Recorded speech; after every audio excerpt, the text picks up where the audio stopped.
Imagine this. The sun dips low over Worthy Farm, the heart of Glastonbury 2025, where tens of thousands of festival-goers are losing themselves in the electric pulse of music. The West Holt stage, a hotspot for raw, unfiltered performances, is about to become ground zero for a cultural earthquake. On June 28, 2025, two acts, UK punk rap duo Bob Vylan and Irish rap trio Kneecap, take the stage back-to-back, delivering not just music but a message that would ignite a firestorm. Their crime? Leading crowds in chants that shook the establishment. Death to the IDF from Bob Vylan and fiery pro-Palestine statements from Kneecap. The fallout? A criminal investigation, revoked US visas, and a media frenzy that's tearing the music world apart. This is the story of how two bands turned Glastonbury into a battleground for free speech, politics, and punk rebellion, and how one Australian band, Amyl The Sniffers, roared in their defense. Who, what, where, and why it matters. The Glastonbury Festival, Britain's crown jewel of music, has always been a stage for counterculture. But this year, it became a lightning rod. Bob Vylan, a London-based duo known for tackling racism and injustice, took the West Holt stage and didn't hold back. Frontman Bobby Vylan, real name Pascal Robinson Foster, led the crowd in chanting death to the IDF, Israel Defense Forces, and declared, "From the river to the sea, Palestine will be free." The crowd roared, Palestinian flags waved, and the BBC, live streaming the set, was caught off guard. Moments later, Kneecap, the Belfast-based Irish-language rap trio, followed with their own unapologetic pro-Palestine stance, with member Mo Chara proclaiming, "One day it will be controversial for the people that didn't speak about Palestine." Their set wasn't even live-streamed. The BBC opted for an edited iPlayer version after catching wind of their history, including a member's prior charge for displaying a Hezbollah flag. Why does this matter? These weren't just performances. They were a middle finger to the status quo. The chants and statements thrust the Gaza conflict into the spotlight, challenging the silence of governments and media. But the backlash was swift and brutal. UK Prime Minister Keir Starmer called Bob Vylan's words appalling hate speech. The Israeli embassy labeled them inflammatory and hateful. Glastonbury organizers, including Emily Eves, issued statements condemning the acts, saying, "Their chants very much crossed a line." The BBC, scrambling, admitted they should have pulled Bob Vylan's set and removed it from iPlayer. Avon and Somerset police launched a criminal investigation into both bands, probing for hate crimes. And across the Atlantic, the US State Department revoked Bob Vylan's visas, with Deputy Secretary Christopher Landau tweeting, "Foreigners who glorify violence and hatred are not welcome visitors to our country." Their US tour, set for October, was effectively canceled. The fallout unfolds. Picture the scene. Social media explodes. On X, posts fly like shrapnel. One user, @Ingvi_Jacobson, demands, "One may hope the hammer drops," linking to news of the police probe. Another, @Guantanamo Andy, cheers, "Did you think it was just Bob Vylan and Kneecap, who have a conscience?" Meanwhile, @MariaRoad_amplifies the defense, quoting Amyl The Sniffers' lead singer Amy Taylor.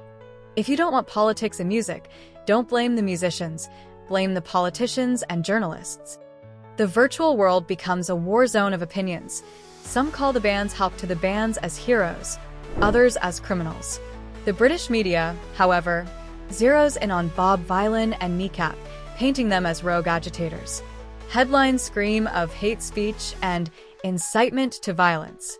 The Daily Mail misquotes Bob Vylan as chanting "death to Israelis," a distortion that fuels outrage. But Australian punk band Amyl The Sniffers isn't having it. On Instagram, they drop a bombshell. The British media in a frenzy about Bob Vylan and Kneecap, but artists all weekend at Glastonbury, from pop to rock to rap to punk to DJs, spoke up on stage, and there were tons of flags on every stream set. They call out the media for making it seem like these were isolated incidents, when, in reality, the festival was a sea of Palestinian flags and solidarity. Amy Taylor's words cut deep. "If you don't want politics in music, don't blame the musician, blame the politicians and journalists and the political landscape in general for not doing their job. The media storm intensifies. The BBC, under fire, issues an on-screen warning about very strong and discriminatory language. Ofcom, the UK's communications regulator, treats the matter as a matter of urgency. Even festival goers are divided. One Metro reader writes, "Free speech is not a green light to incite violence," comparing the bans to far-right extremists. But others, like journalist Mark Beaumont, argue Glastonbury's deep political roots make such protests its lifeblood. Rebels with a cause. Bob Vylan and Kneecap aren't new to controversy. Bob Vylan, whose music rages against systemic racism, has long been a voice for the marginalized. Bobby Vylan shared in a Guardian interview that he attended his first pro-Palestine protest at 15, a fire that's only grown. Kneecap, meanwhile, has faced heat before. Earlier this year, they parted ways with their U.S. booking agency after a Coachella performance supporting Palestine. Their Glastonbury set, packed with Palestinian flags, was a defiant stand, despite one member facing a terror charge for a past incident. Amyl and the Sniffers, no strangers to speaking out, used their own Glastonbury set to slam the Australian government's inaction on Gaza. Amy Taylor, a force of nature with a razor-sharp tongue, has a history of calling out hypocrisy. Last year, she criticized politicians for believing in nothing.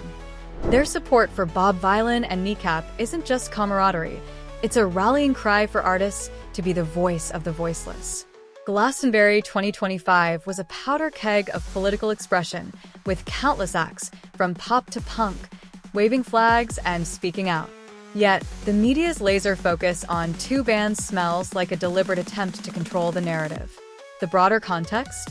The Gaza conflict has polarized the world. Public sentiment, especially among younger generations, is increasingly anti-war, with protests swelling globally. But governments and institutions often lag behind, and artists like Bob Vylan and Kneecap fill the gap, using their platforms to scream what many feel. The backlash, police probes, visa bans, agency drops, shows the cost of speaking truth to power. The line between courage and chaos. Here's where I stand.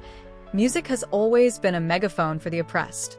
From Bob Dylan to Rage Against the Machine, artists have shaken the system, and that's what punk's about: raw, unfiltered truth. Bob Vylan and Kneecap didn't just perform, they held a mirror to society, and some didn't like what they saw. Were their words provocative? Hell yeah. Did they cross a line?